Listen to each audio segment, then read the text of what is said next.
that is why I often describe it as a ideological front to a much broader challenge. We've seen the IRGC, they power through missiles, the proxies, the militias, whereas the Muslim Brotherhood projects influence through institutions, ideas, public opinion. I get attacked by people in the West, and not the Muslims, not just the Muslims in the West. It would be by white liberal men in the West attacking me and telling me, no, I'm wrong about that ideology that exploited me first before it exploited the Western societies. If everyone's annoyed at you, there's a good chance that means you're actually telling the truth.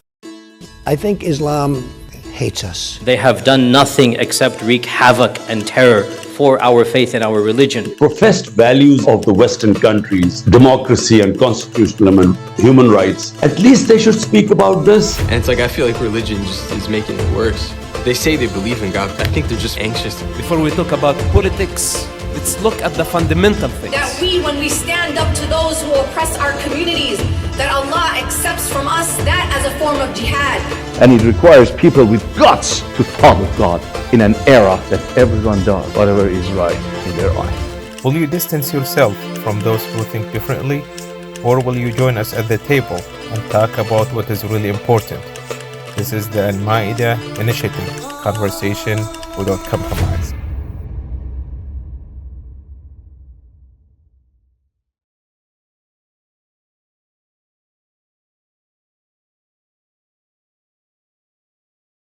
Rauda Altenaiji, welcome back to the Al-Ma'idah Initiative podcast. So, since the last time we talked, like, thousands of drones and missiles have been shot at your country. How has that been for you in the last 6 months? Hi, James. Thank you for having me over again.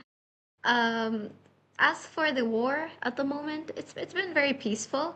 I think there was an unsettling feeling in the beginning of the war when it started, but then the moment we saw the UAE forces' capabilities and the way they intercepted the drones, they put the people first, the protection. I keep telling people this did not feel like a war. It did not feel like there were missiles coming in and like there was an aggressive fight by the Islamic regime in Iran towards the UAE and towards the broader Gulf. It did not feel like a war. We felt safe. I remember during Ramadan, after breaking my fast, I would go to the mall and I would be shopping, and I would also go to race in the racetrack. And it was perfectly fine. I mean, and if you know the track for racing, the karting tracks, they're out in the open. They're not like indoors. So if there was a missile, you would see it. But it was perfectly safe. We were perfectly fine. And if anything, that day I was like mostly nervous about how good I would do on the track rather than the missile itself. That's pretty common from what I'm hearing from people. Obviously, there were some lives lost, but I was pretty amazed by how normal everything felt despite that. You wrote a book about this. You're interested in the subject in general. So a lot of the time you hear people talking about like tolerant places in the past. So I've often heard people talk about how tolerant the Islamic Golden Age was, or how tolerant like Andalusia was. Do you think that those ideas of the past are based in reality, or do you think those things are oversold? So for me, I actually think we've been asking the wrong question here. You know, the question isn't whether Al-Andalus was tolerant. I mean, the real question is why Al-Andalus continues to be so heavily romanticized today. Across the world, Al-Andalus is often presented as the perfect example of religious harmony. We hear about Qurtuba, the libraries, the scientific achievements, the poetry, and the coexistence between the Muslims, Christians, and Jews. And those achievements were real, but what is often missing is the complexity. History has always been polished into a into a story far simpler than the reality, and that is why I wrote Andalusian. My book argues that we have transformed a complicated historical period into a political myth. We celebrate the architecture, but we rarely discuss the political hierarchy. We celebrate the scholarship, but we rarely ask certain communities why certain communities flourished under one rule and suffered under another. And so we remember the coexistence, but we often forget that it was conditional. So, that arrangement produced extraordinary achievements. I'm not going to deny that, but protection based on usefulness is fundamentally different from protection based on universal rights. And so when political circumstances changed, those protections could change as well. And that is the lesson history should teach us. Instead, something else happened. We have an idealized version of Al-Andalus, and it became a political symbol. Some Islamist movements invoke this romanticized golden age, and that's not simply as a historical memory, but as proof that society should return to a political order in which religion and state are once again fused. And in that narrative, Al-Andalus is presented not as a complex civilization to be studied, but as a model to be restored. And that is precisely why understanding the real history matters. If history becomes mythology, it can also become political propaganda. And so the purpose of Andalusian is not to criticize Andalusia itself, but it is to challenge the selective memory surrounding it. History should never be reduced to marketing. It should be examined in its entirety, with its achievements and its failures. Because once we begin building political projects on romanticized versions of history, we stop learning from the past and we start recruiting it for the present. And so I wrote Andalusian as a warning, not against the history itself. That totally tracks. What I've noticed interacting with Muslims in the West, especially, I don't know how true this is in the Middle East, but I would say that a lot of Muslims in the West have a very airbrushed version of their own history. Mm-hmm. Where do you think that comes from? And how do you actually get past that? If they're brushed, that's what I'm saying. There is a lack of proper teachings. The narratives were glorified for many periods during history, whether it is a Muslim history or whether it's Arab history or whatever it is. So there is a lack generally, not an attack on the West or Muslims in the West. So to speak. I think there is a lack of education in that sense. And so whatever that's been passed down on Muslims is a very airbrushed and glorified version of such. But I think it's our responsibility to look back and, sort of objectively view history and not sort of come into history with our own, values or our own identity. It shouldn't be an attack on our identity to study the past and to see and study the different narratives that came out of those periods in time. Have you ever read The History of Prophets and Kings by Al-Tabari? I know Al-Tabari, but briefly. I did not look into him that in depth. So it actually, I read a lot of him last year, and it actually blew me away how honest of a history it is. Yes. You can tell that he's somebody who is interested in the truth above anything else as a writer. Mm-hmm. And just from his historical context, the Sunnis didn't like him because of how he approached Ali, and the Shia didn't like him because of how he approached everyone else. And if everyone's annoyed at you, there's a good chance that means you're actually telling the truth. Mm-hmm. And I think that's why everyone was annoyed at me as well for writing my book. Yeah, Yeah. It's really interesting to me because I think one reason people do this, one reason people have to find what they want in the past somewhere, because it's scary to do something that no one's really attempted before. So if you can find somewhere where your ancestors did it, it's easy to justify doing it today. Pretty much. Yeah. But if you're just if you're only looking at the good things, then you're likely going to, then you're likely going to like overlook the bad things, and if you overlook the bad things, you're probably going to end up repeating those bad things too. Exactly, and that's what I said in Andalusian as well. The modern Islamists in the West, I call them Andalusianists.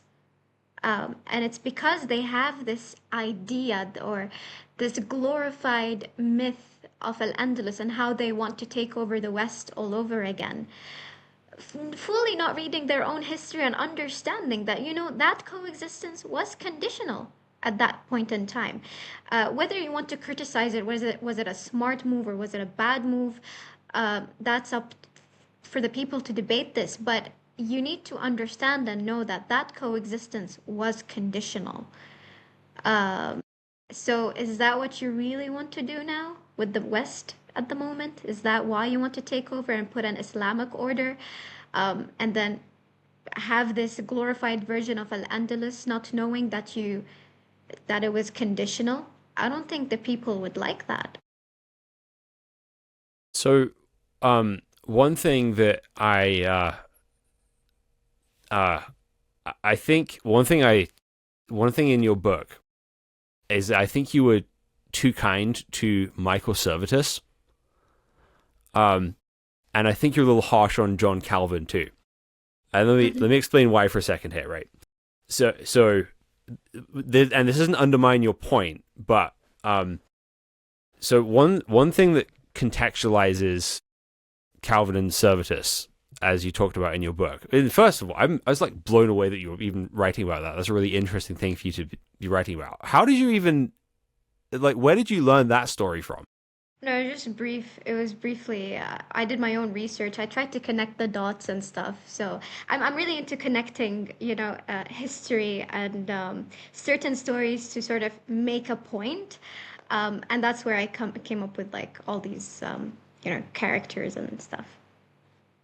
So this is actually a really good example to talk about, because with John Calvin and the burning of Michael Servetus, I think the one detail you're missing there, again, this isn't to justify the burning of Servetus, by the way, but this is a way that Christians also need to learn from the past here as well, is that I would actually argue that John Calvin's Geneva was almost like the UAE of its day in some ways. That it was a lot more tolerant than everywhere else around it. But they were still dealing with some, really outlandish factions, right? So have you ever heard about the Siege of Munster? No. Okay, this is crazy. So basically, when you had the Protestant Reformation, you had this super radical faction who were like communists, polygamists, apocalyptic cultists who took over the city of Munster. Okay. And when was that? What period was it? So this was right. This would have been probably. So the Reformation started in 1517. All right. And then this would probably been about halfway between the Reformation and Michael Servetus and his burning in Geneva, right? All right. And so there were all these ideas that were being talked about, including religious tolerance. that and the functional understanding that we can't really have the state enforce a belief system in Europe. So that's kind of the argument the reformers are making to some extent.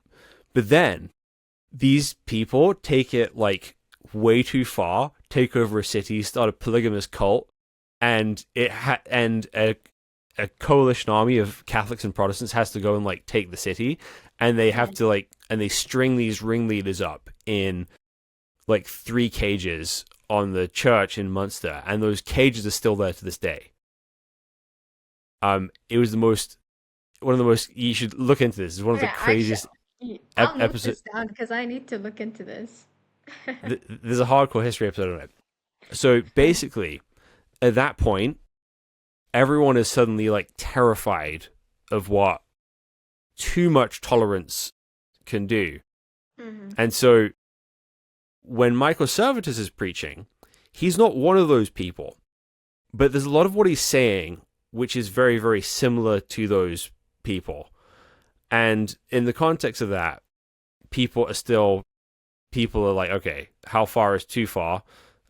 This guy is too far, and this guy needs to die. And but also he's like a total weirdo. Like he's like obsessed with John Calvin and really wants to change John Calvin's mind specifically. And he just like makes a beeline for Geneva to try and argue with the guy. And it's just a very unfortunate set of circumstances. Yeah. But like, so this is an important part for like interacting with the history of the West. Like John Calvin is one of the most important figures as far as the structure of capitalism, religious tolerance, and Western society. But even in that, there's this sort of like black stain on the past. And so being raised in a sort of Christian tradition in the West where Calvin is very prominent, we're always kind of raised in this idea that, yeah, Calvin was a good man, but he was a man of his time. And we really wouldn't want to exactly take 16th century Geneva and just like drop it down on modern England or America. That'd be bad, right? We have to find a way to find the sort of eternal principles behind these things, which allow us to kind of assess our ancestors by some objective standard outside of just them, instead of idealizing them.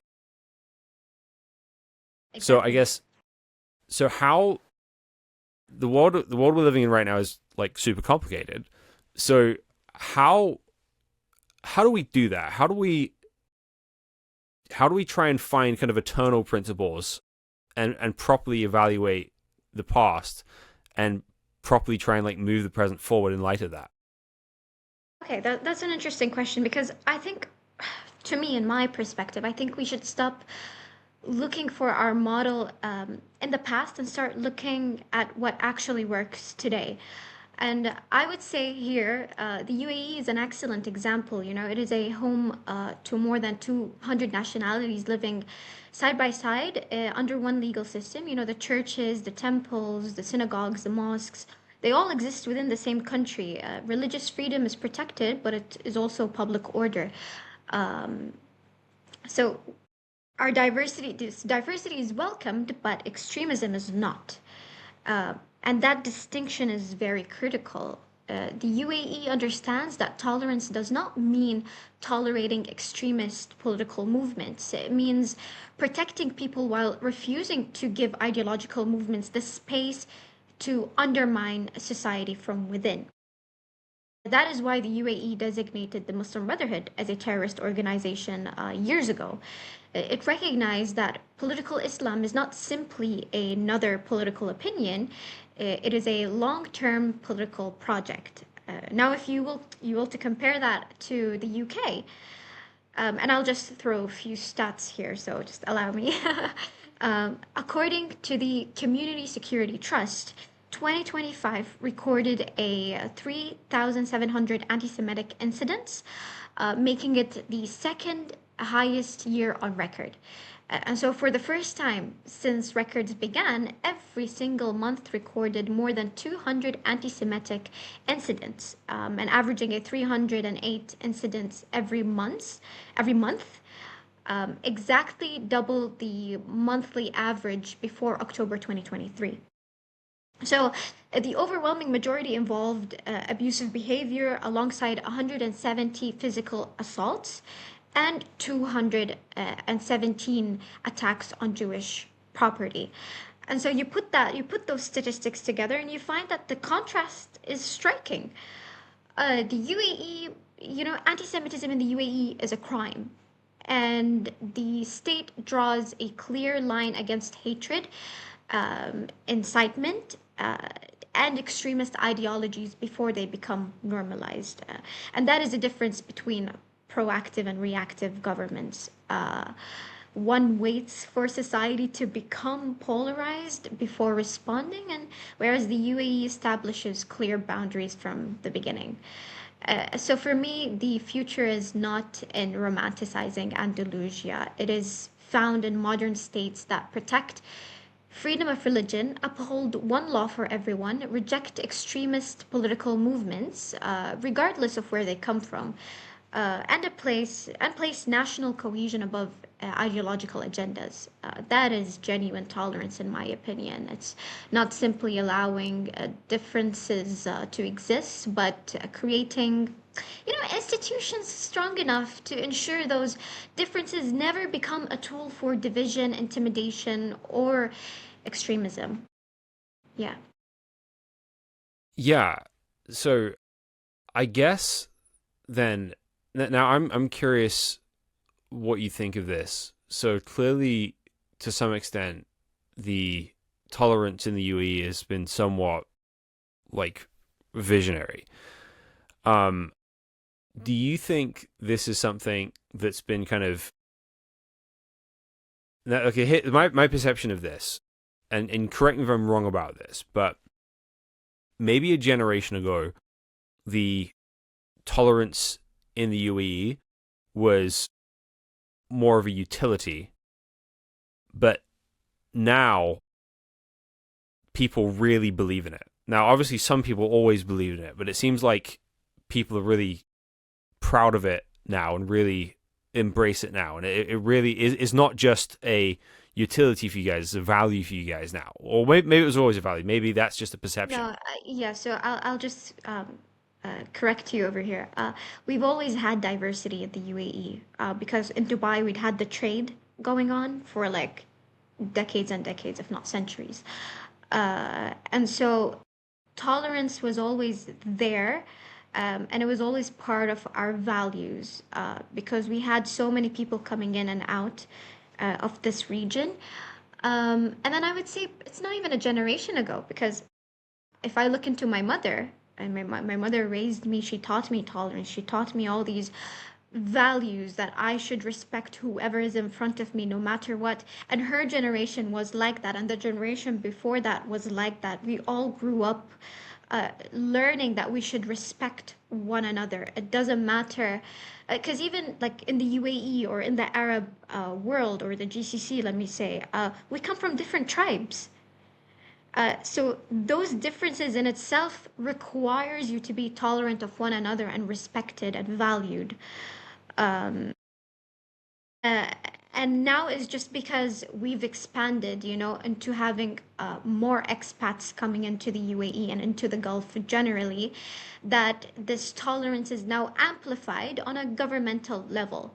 And that if there was hate speech, or if there was disrespect or a hate crime, that it would be prosecuted on a legal level and not just a societal level. Yeah, I suppose what I'm getting at here is that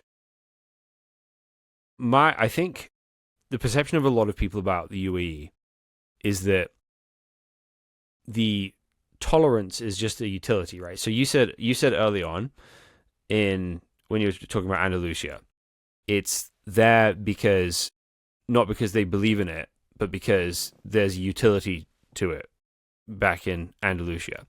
And I think that's generally how outsiders view the UAE to some extent.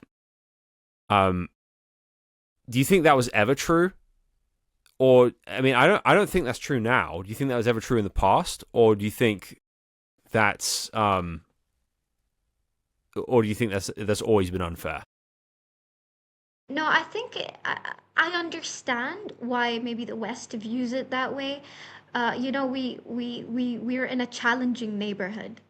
The UAE is living in a challenging neighborhood. And so I understand why certain people would have that perspective or that viewpoint of the UAE. But no, we've always been like this. We've always been tolerant. We've always been accepting of the differences over here. I would go as far to say that the UAE, like, because of how tolerant we are, we discovered artifacts of churches that dates back to 2,000 years ago. And and we're accepting of that. There were Christians living here, and we accepted it and we praised it. And I think at the moment it's being, what do you call it? Preserved. It's in the preserving process at the moment. And it's part of our history. And so because of that, you can see that, maybe some other countries, if they discovered like a Christian artifact or like a Jewish artifact or any other religious artifact, that they would cover it and not announce it to the world. Whereas, no, we proudly announced it, and it's there, and we have it for cultural purposes. And that sort of just reinforces the idea that tolerance here is genuine and real, and it's not just for utility. I think even some expats living in UAE have kind of had that suspicion, but I have noticed I've been coming to UAE since 2018, and generally I feel like there's becoming, maybe it's social media, maybe it's the kind of like the time and place we live in, but I do get the sense there is generally more trust and less cynicism from expats there towards the Emirati population and the government now.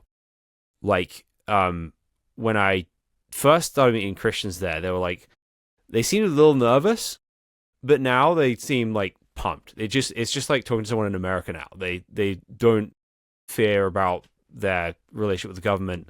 They really feel the kind of freedom.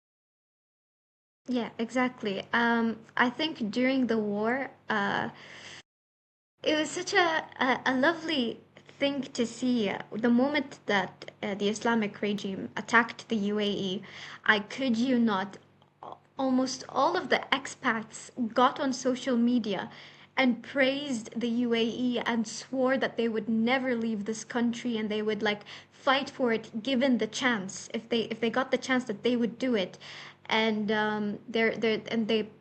they said we're loyal to the UAE and we love our Emirati counterparts. And I think it's, as an Emirati, when I saw this, I felt the warmth and the love. So it's from both sides, interacting in terms of like how comfortable we are with each other.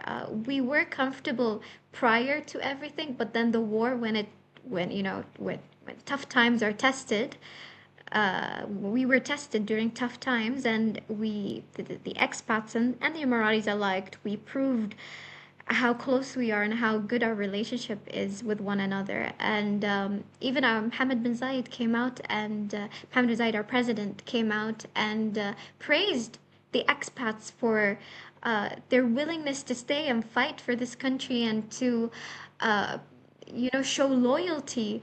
And even apologize for any shortcomings that came out of it during the war. And so that is a lovely gesture, and one that we carry from an Emirati to all the expats living here. Yeah, well, I think that gets to become a very interesting part of your sort of national origin story. Because you're still a young country in a lot of ways, but now it's kind of I saw this from a distance, and it was beautiful in a lot of ways, because any hint of cynicism that might have been there, because there are people that are just in the UAE for money and have no investment in the future of the country, right? There are people like that.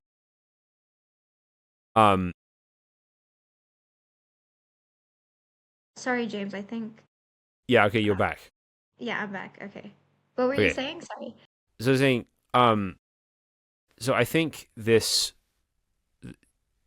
is a very interesting time in your history, because for sure there always have been people in the UAE who are there for cynical reasons, right? They're just there to extract wealth, and it's a win-win scenario, right? Exactly. But they don't have any loyalty or connection to the country. And what I think a lot of people realized in the war is how much they actually appreciate the UAE and love living there, and how it's a home, not just an economic hub for people. And I think the Emiratis seeing that gives them more connection to the expats, and feeling protected by the Emiratis gives the expats more sense of belonging there as well. Exactly. Yeah. It's the Game of Thrones quote. My father always used to say, "We meet our true friends on the battlefield," or "We find our true friends on the battlefield." Yeah, that's exactly how it was. I've always seen the videos of the expats, and I've interacted with a lot of expats, and we're a population of 11 million, so to speak, and most of the population are made up of expats. And so it's naturally for me as an Emirati to interact with expats. And they would tell me to my face, Rauda, we love this country. We are so loyal, and we're very happy that the opportunities that arise from this country were given to us. And we'll never forget the UAE. You hear that on a day-to-day interaction, but then during the war, that's when it sort of got publicized everywhere, and it blew up on social media. And I think that was a very beautiful moment for us to see that, no, you know what, there are loyal people here, and it's not that because I'm an Emirati and they just said that to my face. No, it was on social media. And so sort of that made us even connect on a deeper level. And yeah, it was just a beautiful moment to see and experience. Yeah, so when I was there last, I got to interact with a lot of migrant workers, especially kind of Sri Lankans, and I noticed a big difference from the older generation to the younger generation. So the older generation was very much, we wish we were in Sri Lanka. We don't really feel a part of things here, but we need the money, and our country needs the money. Whereas the people who were sort of your age were all pumped. They love living in the UAE, and it's really home for them. It's the only home that they've ever really known. And also they feel like they're loved there. They feel like they're really welcome there, and they feel like some sort of stakes in the future of the country, whereas maybe the older generation didn't. Yeah. There was a quote that I was looking at yesterday by Sheikh Mohammed bin Rashid, the ruler of Dubai, said in his quote that it doesn't matter whether you're a gazelle or a tiger, in Dubai you better start running. And so I think this sort of gives you an insight as to how we operate in the UAE, that everyone has an opportunity, but as long as you work for it and you work hard for it. Yeah, I think that's how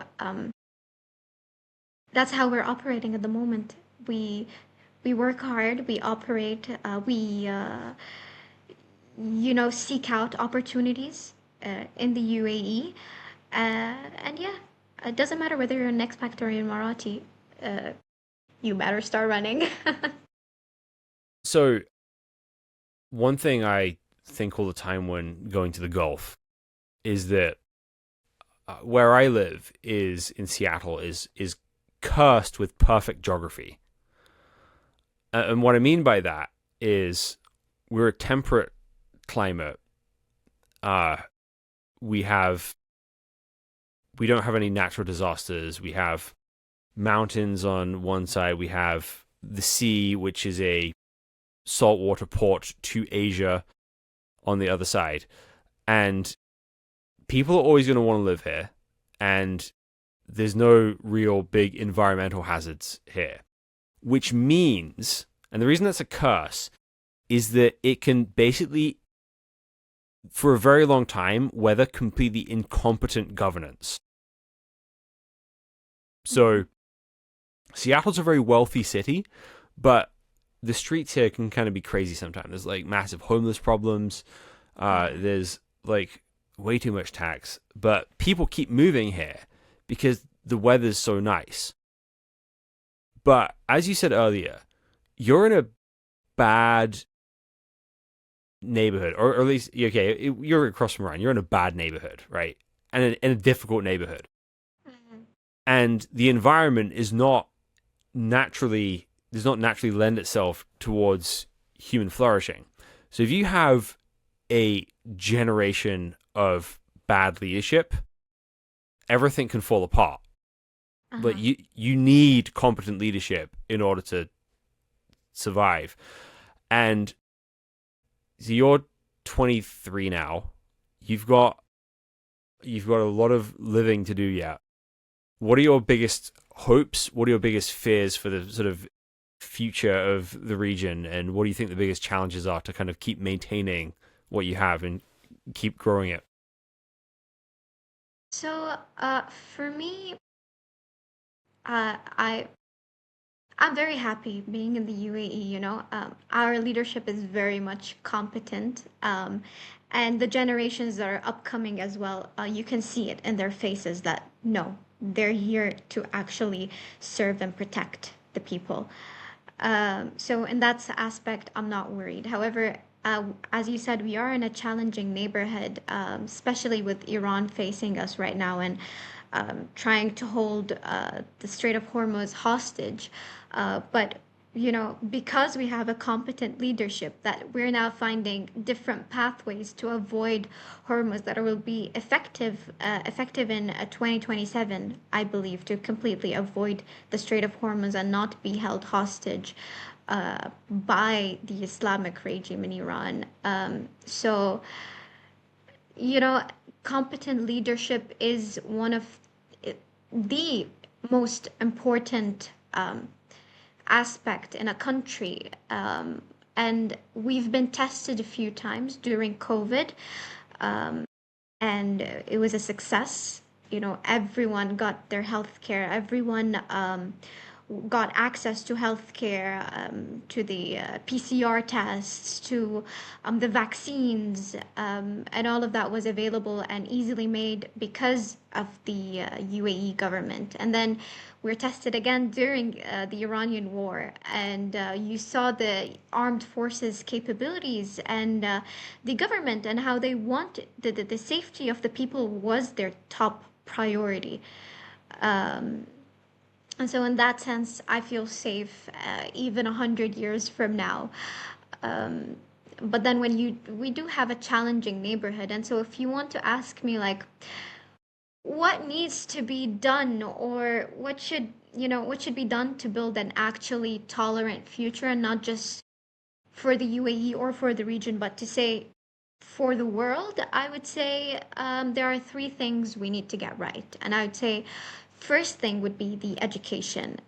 Education is our first line of defense against extremism. We spend years teaching math, science, history, but very little teaching young people how propaganda works, or how ideological movements recruit supporters, or how disinformation shapes public opinion. And then critical thinking should be treated as a national security issue. I know this might sound funny, but it's real. It's important. Students should learn how to question narratives, identify emotional manipulation, and verify information, and to distinguish between humanitarian causes and political movements that seek to exploit them. And if I were to put an example out there, it would be the pro-Palestine protests at the moment. Many people join them because they are genuinely concerned about Palestinian civilians, and that compassion is real and should not be dismissed. But then the humanitarian concern can be exploited by organized political actors. And so, in some protests, symbols and slogans associated with Hamas have appeared alongside calls for Palestinian rights. And we all know Hamas is the Palestinian branch of the Muslim Brotherhood and is designated as a terrorist organization by many countries, including the UAE.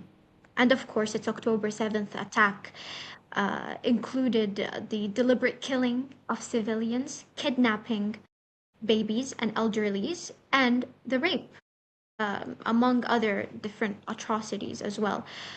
So supporting civilians in Gaza is fundamentally different from endorsing Hamas or its ideology. However, too often that distinction disappears during protests. You'll see the people wearing the Hamas associated symbols or the bandanas, believing they are simply standing with Palestinians. When in reality, they may actually be amplifying the messaging of Islamist movements that has brought nothing but immense suffering to both Israelis and Palestinians. So, history shows us that noble causes can be exploited by ideological movements, and so compassion should never be replaced with critical thinking. That would be education, would be my number one. And have my second would go for the equality before the law. A tolerant society cannot have different standards depending on religion, ethnicity, or political influence. Everyone should enjoy the same rights, the same protections, and the same responsibilities. And so tolerance means protecting people equally. It does not mean exempting political or religious movements from scrutiny. And that is why political Islam presents such a challenge in liberal democracies. You'll see organizations like the Muslim Brotherhood, they will often speak the language of democracy, inclusion, pluralism, human rights, while operating inside Western institutions. But their long-term political vision has generally advocated a society in which religion plays a governing role in law and public life rather than just remaining separate from the state.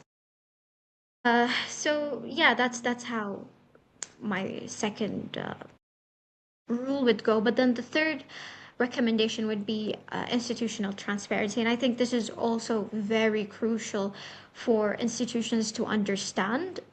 You'll have the government, the universities, charities, media, or whatever.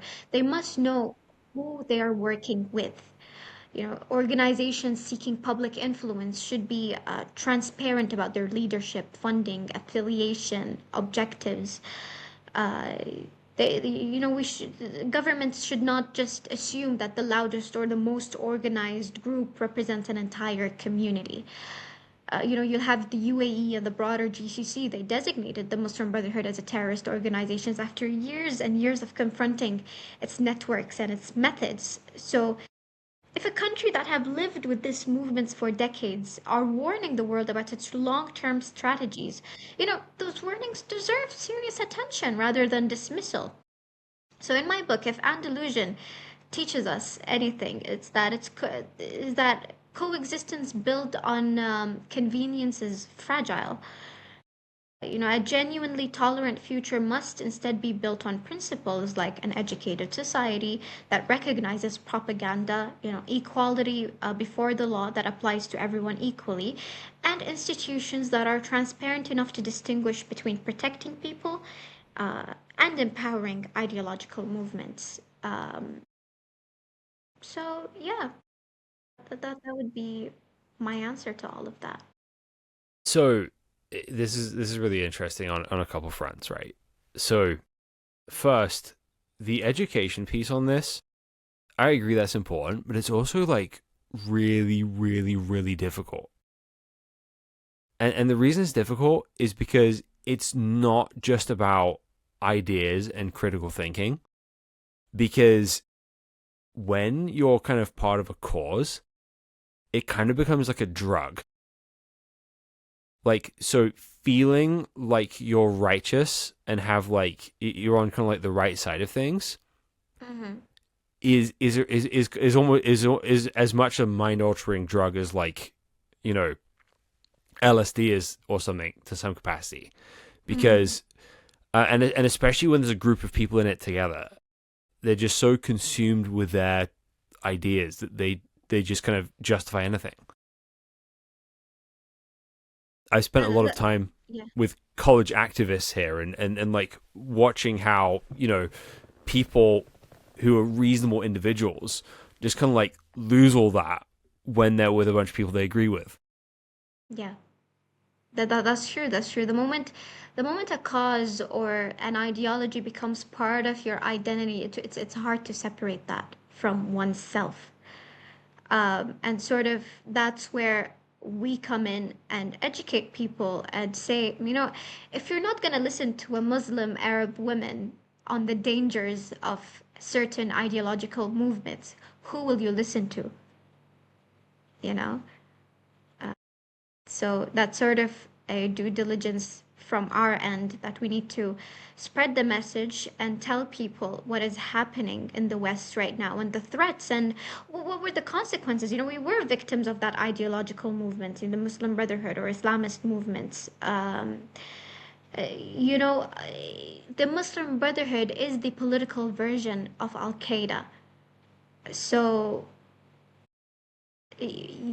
one must be educated on that sense. And I get it. I understand it's a complex situation and people, what do you say, lose their marbles, is that the word for it, over certain causes. But yeah, I think there needs to be a better education in that sense. Yeah, well, I think it's hard because unless you know things, again, looking at you guys from sort of a Western lens, right? It's easy to like hear what you guys are saying, and it kind of sounds like a conspiracy theory. Honestly, right? I don't think it is a conspiracy theory. I actually do think there's some like legitimately sort of like nefarious things going on, but it's easy for it to sound like a conspiracy theory to everyone else. But these are real problems. So but I do think there's a gap in how you're communicating this. I think for the Western system is different from the UAE system, right? Like there's ways where like legally encumbered from really taking actions that need to be taken. In some ways that's good, in some ways that's bad.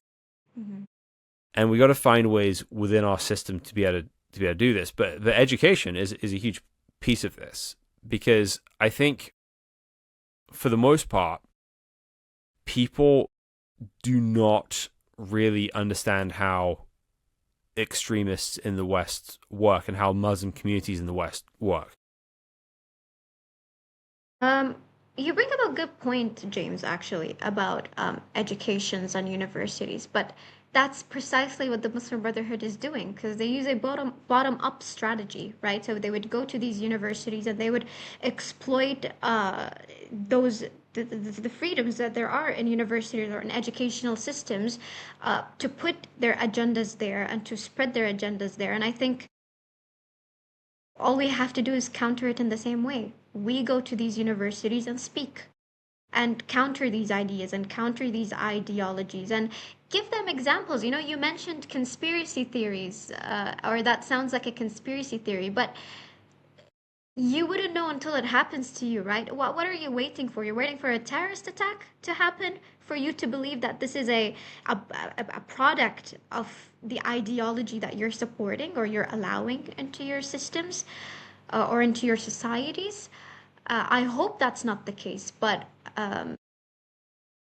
what are you waiting for? Are you waiting for a terrorist attacks, or are you waiting? We've been very public about this.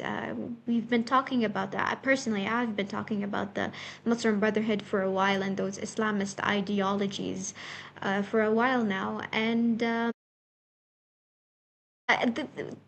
I get attacked by people in the West, and not the Muslims, not just the Muslims in the West. It would be by white liberal men in the West attacking me and telling me, no, I'm wrong about that ideology that exploited me first before it exploited the Western societies. But the moment we put a ban on them in the UAE and in the Gulf, they went and they found an opportunity in the West to invest and infiltrate the institutions over there.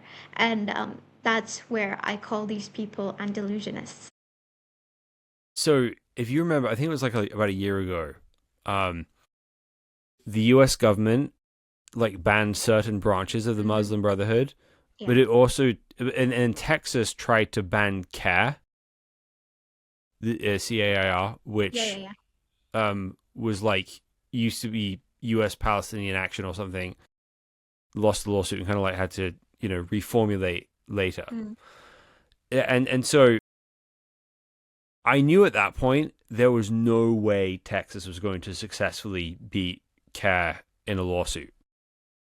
It just wasn't going to happen.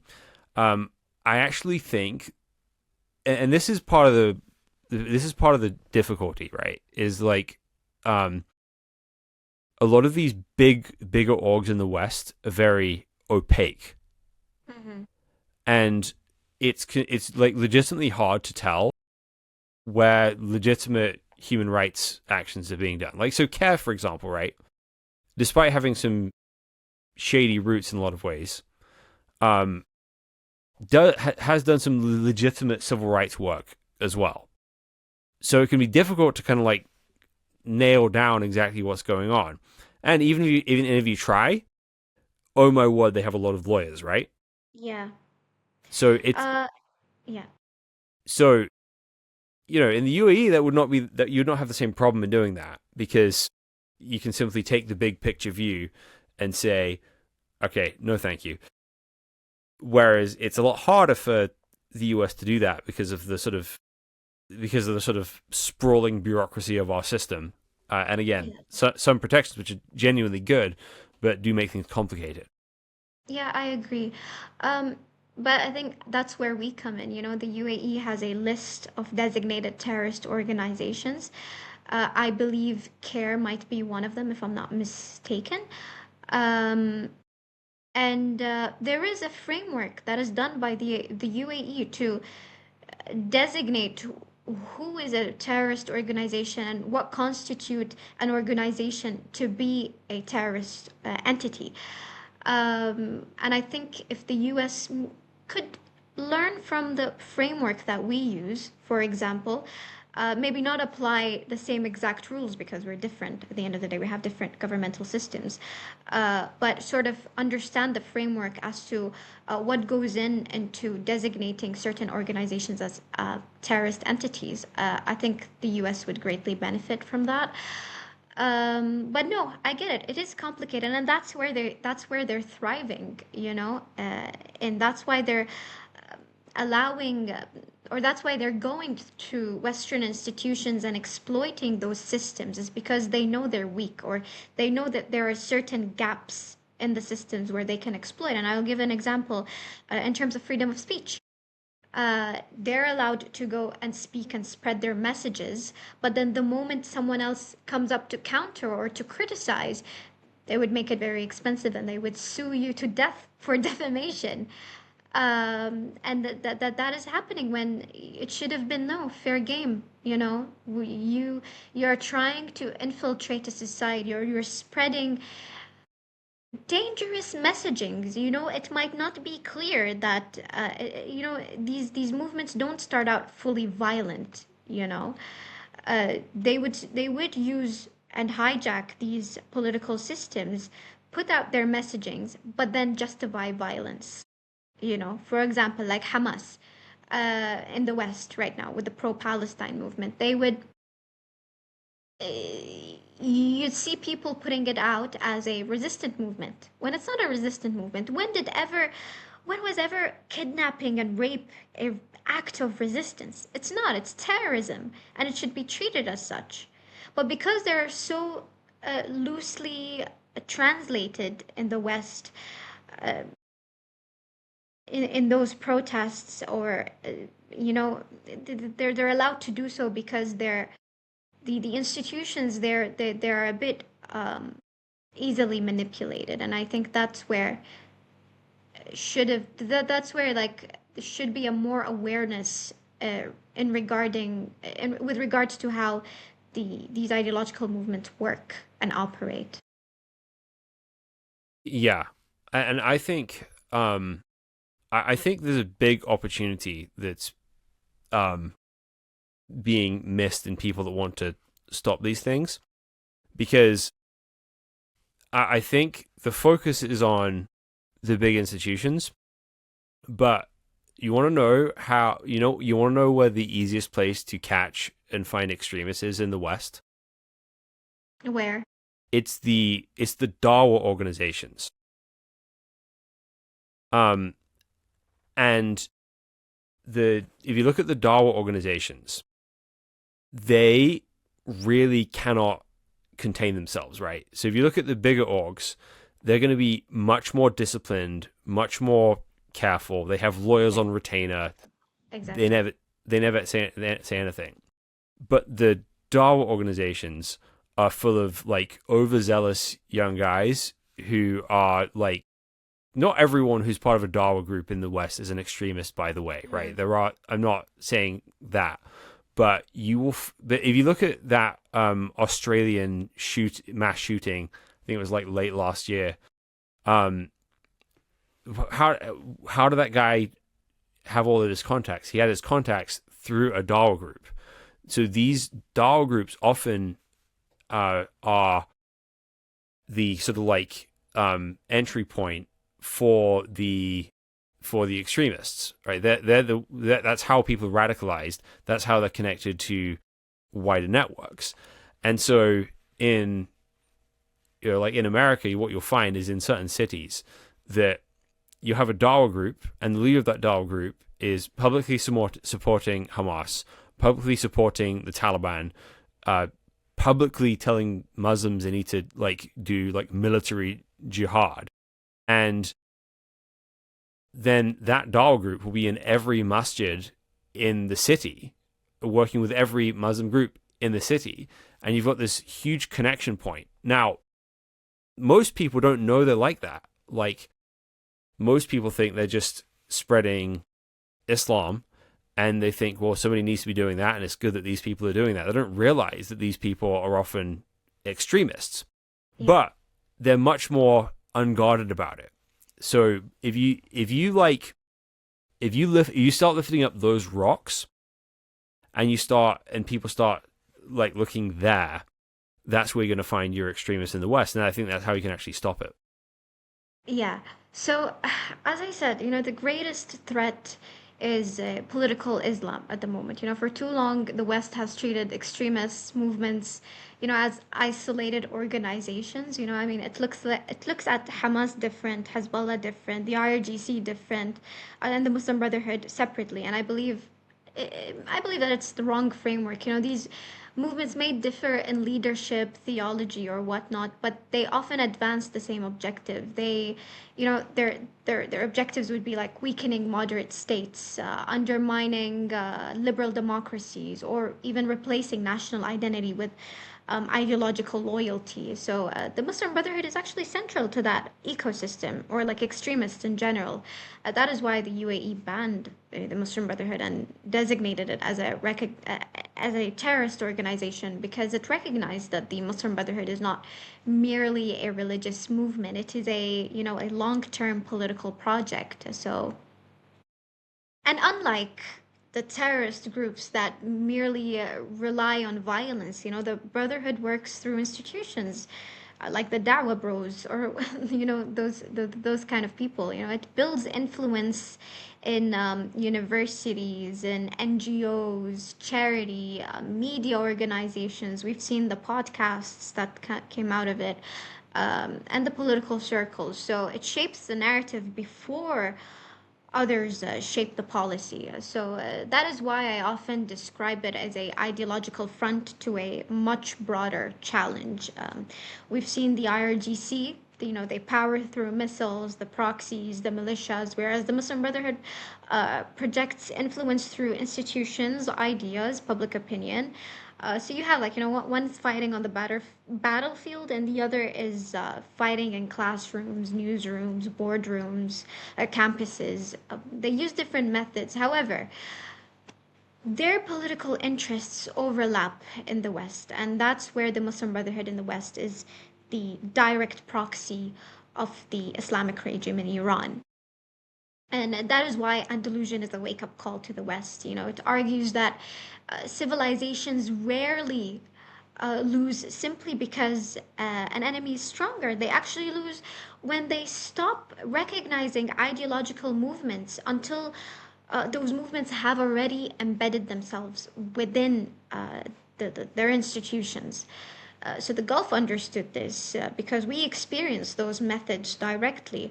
But many Western governments continue engaging with the Brotherhood-linked networks as though they are simply ordinary civil society organizations. But trust me, you do not want to be another Iran or Afghanistan.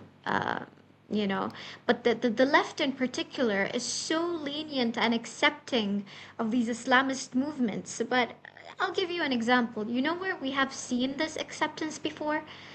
In 1979. You know, many left-wing groups joined a broad coalition with Islamists to overthrow the Shah in Iran, and they believed they were fighting for justice, freedom, and a better future. But then once the Islamic Republic consolidated power, many of those same revolutionary allies, the leftists, they were imprisoned, persecuted, or executed. The terrorists won the states.